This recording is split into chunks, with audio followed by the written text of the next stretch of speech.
It's the holiday season in Eddsworld once again, as it's time to take a look at the 2005 Eddsworld Christmas Special. With the first Christmas special, Santa broke his leg and tasked Ed and the guys with delivering the remainder of his presents. That's quite a big undertaking. So what kind of crazy shenanigans are they gonna get up to this time?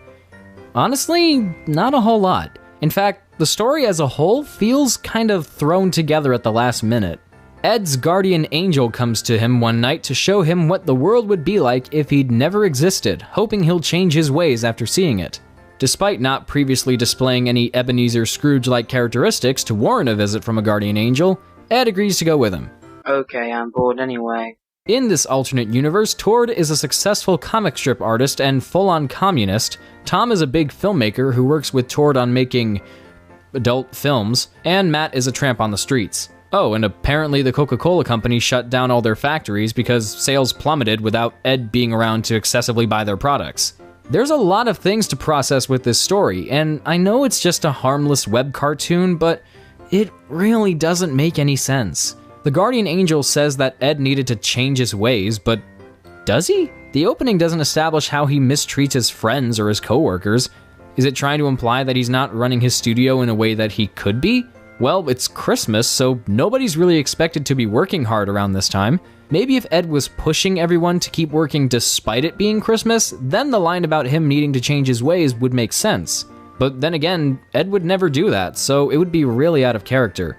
And you know what's depressing? When he sees what his friends would be like if he didn't exist, his best friend is homeless, his favorite soft drink is discontinued, and Tom and Tord seem to be better off without him. And he's essentially being forced to witness this.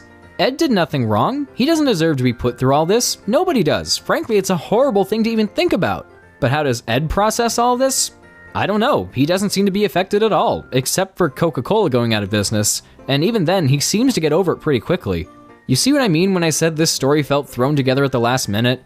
There didn't seem to be a whole lot of thought put into it, and there's just a ton of elements that don't make any sense whatsoever, more than previous episodes. I'm guessing Ed was behind schedule, so he came up with this in about a few minutes and quickly put it into production as soon as possible. As a result, nothing about this episode really leaves an impact on me. There's something interesting here, like maybe switching Ed out with Tom would save it a little bit. It'd make more sense because Tom doesn't celebrate Christmas, as he states at the end of the episode.